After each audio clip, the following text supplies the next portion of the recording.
Yes, of course. The international break is done and dusted, yet it didn't slide without experiencing what the future of football has in stock, with young stars reminding us that we might have to start getting over Messi and Cristiano, as they all look quite promising with some outstanding performance. Club football returns, title chase on the cards. Injury is always a tag team, but here on the show, I can guarantee we are super fit. Welcome to Sports Update on TVC Breakfast Saturday. I am Mark Otabo. Looking good as always is my co-host right here, Toyosi Ilenshele. Nothing much. Good morning. You have a fitness routine program. You can't lie to me. No. Because every time you show up, you always hit the roof and knock it up. Oh, thank you. I'm blushing. You're wow. blushing. All right, let's hit our first story quickly. Now, world number 2, Carlos Alcaraz, suffered a stunning quarterfinal straight set loss to Bulgaria's Grigor Dimitrov at the Miami Open. In the women's event, 4th seed Elena Rybakina, of course, moved into the Miami final for the second straight year with a gutsy win against Victoria Azarenka in a deciding tie. Toyosi, no wonder last week you were hesitating to actually put Alcaraz, as some of the first 5 top tennis guys for you. And it's like you already saw what was coming. And I was a bit surprised and shocked at, straight sets. I mean, he didn't even win a set. No, don't get me wrong. He's up there.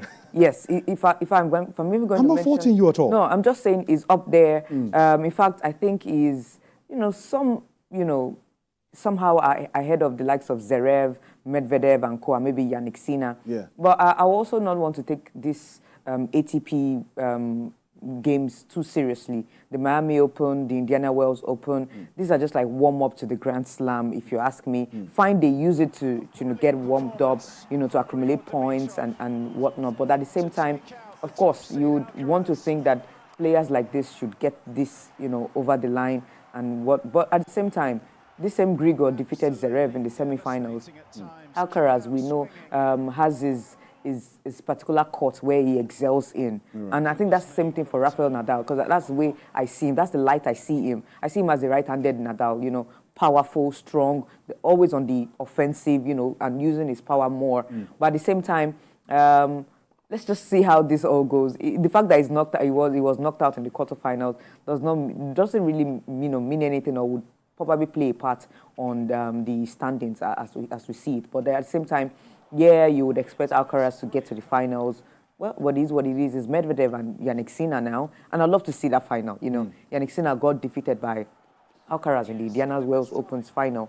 And let's see how Medvedev would stand against him. Yeah, before I move on to the ladies, now, it would be said that most of the time the tactics also does help understand how a player actually plays. Yeah. Now, with the way Alcaraz lost in the Miami Open, don't you think now he would be a target now? Because, of course, probably he didn't get his tactics right. Do you think they might just have started figuring him out already? I don't think so. It could also, fatigue could also play a part. Yeah. The whole of last year, he's been playing. He was present the Grand Slams. In no serious injury. He's going to feel the pressure that Nadal and Roger Federer has been feeling. Staying at the top. Exactly. He has not. I don't think he has had any major injury that knocked him out or ruled him out of any of this Grand Slam or tournament the whole of last year. And this year is also at it again. Unfortunately, he couldn't win the Australian Open. The Australian Open, the first Grand Slam of the year. But then he was in the thick and thin of everything. And to see him at the Indiana Wells and now at the Miami Open, just goes to show that he's young, no doubt. He wants to continue to play, continue to build his muscles and, of course, momentum. Okay, were you surprised by Elena's Rybakina's, pulling through? No, I'm not. Our major contender, that's Sabalenka, who lost her boyfriend, is out. So I expected her to just continue to step up and do that. All right, move on to the next story now. Xabi Alonso has confirmed he will stay at Bundesliga leaders Bayern Leverkusen beyond this season, rather than switching allegiances to join Liverpool or Bayern Munich in this. And funny enough, Jurgen Klopp said he made that decision 2 years ago while he was found the Victor Boniface before he got injured. Yeah. So many of them interesting Bayer Leverkusen. They've never won the league. Is actually the major topic for today. It's the Super Sunday battle at the Etihad. The hosts are monitoring several injury concerns ahead of the game, and will be without John Stones and Kai Walker. Kevin De Bruyne, Manuel Akanji, Jack Grealish and Ederson, however, are likely to be fit. Arsenal, meanwhile, boast 8 consecutive league wins and a penalty shootout win over Porto as they breach the Champions League quarterfinals for the first time in 14 years. It's the game of games, and I've got Ibukun Aluko standing by on Zoom to take us through a bit of how the game might play out. Ibukun, are you right there? Because, of course, I feel the connection's already established. How are you doing? Mark, good morning. Can you see me? I can see you perfectly, my brother. Welcome to the show. Right. It's good to have you this morning. Good morning. It's good to be once again. Fantastic. Yeah, well done. Yeah. Thank you. Now, it's all about the Super Sunday game and more like the title decider. And even at that, there's still concerns that Arsenal are still a bit not too sure of that team you want to put your money on, because regardless, everybody is still singing the praise of Mancity to take the edge over Arsenal at the Etihad. I mean, what's your general overview of what you think might play out on Sunday? Well, if it was last season, I would have said maybe I'll still be going with City at this time, owing to the fact that Arsenal were not that consistent enough, at this time of the season, the most important time of the season. They call it the business end of the season. But this time around, you look at this Arsenal team. Don't forget they defeated Mancity in the first leg at the Emirates Stadium, and also don't forget they defeated Liverpool as well in the Premier League. So there's something going for us now. If it was being scared of Liverpool, Mancity, I would have said that's a thing of the past, because this time around, Arsenal coming in blazing. They understand what it means to fight for the title. Last season was a test run, and this season is more like them telling us that they are ready to win the title this time around. Yes, City are without a lot of players. De Bruyne might be out. We heard that John Stones, Kai Walker out already, and it's quite sad for Man City. They are playing at the Etihad. Don't forget that is more like a ruthless ground for any opposition. They always come in very, very strong, quite formidable in front of their own fans. But Arsenal this time around, I think what is going well for Arsenal is the fact that, like you said already, they have almost all their players available. Mark, they've also got a coach who understands what it means to play against Man City. So I think for me, if I'm to go with any of this side, I think the least Arsenal can get this one is a draw mark for me. All right, let's look at tactics. Tactics-wise, we understand that both managers love to play high-press football sometimes. It's very hard for them to retreat because we might be looking at an all-attack game on Sunday. But do you see any possibility Pep Guardiola not being on the front foot now that quite a number of his key players are not going to be on the pitch? What kind of tactics would you think Arteta might deploy against, Pep, come Sunday? Well, Arteta has always been just like Pep Guardiola. They really don't change their tactics regardless of the opposition. They play good football, pass the ball around, try to press. When they lose the ball, they try to press to get the ball in 5-10 seconds. And when they are attacking, they more like bring more men forward when they are attacking. But playing at the Etihad, you have to be very cautious. You know that they can always punish you at home. They've also got fans, behind them.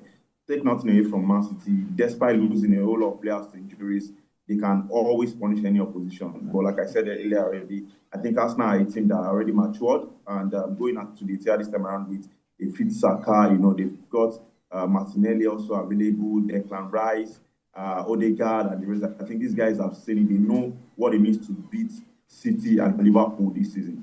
Go to the Etihad, do what you have to do, play the way you've been playing in the last couple of games, and you get the much needed result. For Pep Guardiola, I think this time around he might be more conservative against Arsenal. He knows that a loss already might possibly take them out of the title race, and you don't want to lose at home against Arsenal. So I think for me, Pep will be more conscious. Why for Arteta, they are all gone blazing, and they will continue to play the way they've been playing, Mark.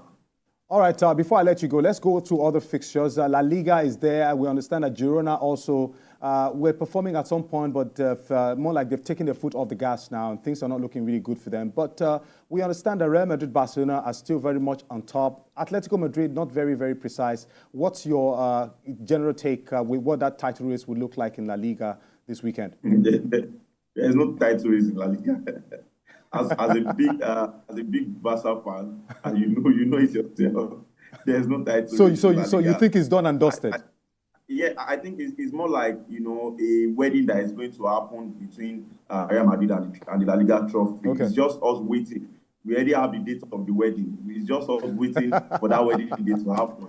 So I think for me, for Barca, for Atletico Madrid, for Girona, they just need to try next season. Yes, Girona put up a fantastic fight. Okay. But Okay, now, okay, finally. Okay. Now, for the Italian Serie A, Inter Milan stays on top, and you think there's nobody that will shake them up there too?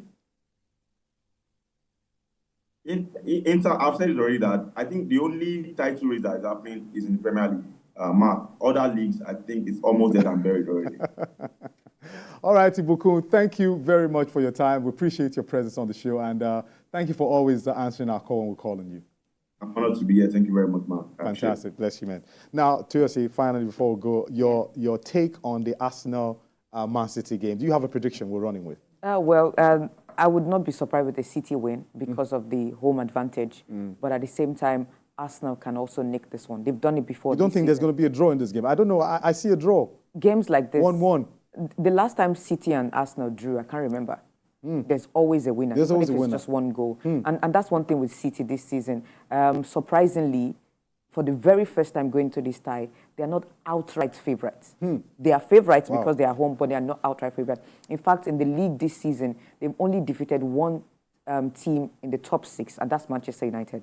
Against Chelsea, they drew. Against Liverpool, back-to-back draws. They lost to Arsenal, and I think Tottenham as well. They drew to Tottenham. So it's not been great against these bigger sides, but of course, and that's to show you that this season, if you take the game to City, if you're brave enough to go toe-to-toe with them, attacking-wise, they would shiver. And make sure while you are attacking, you're also attacking with intent. You're striking. You're on target. If you're not, you get punished. All right, thank you very much. Well, that's about it on Sports Update right here on TVC Breakfast Saturday.